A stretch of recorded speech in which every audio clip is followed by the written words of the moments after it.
حضرت ابراہیم نے فرمایا جو غروب ہو جائے، ستارہ ہو تب، سورج ہو تب، چاند ہو تب، اور جو غروب ہو جائے وہ الہ نہیں ہوتا۔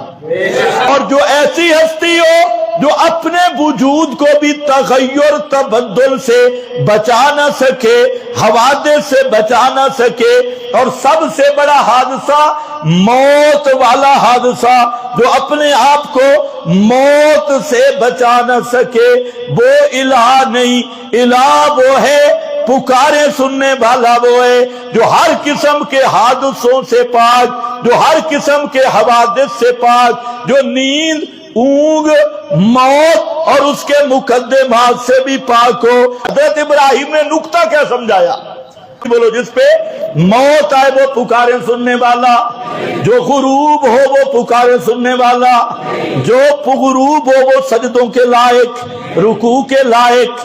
اور اسی کو قرآن نے بیان کیا، اللہ لا الہ الا ہو الحی الحی۔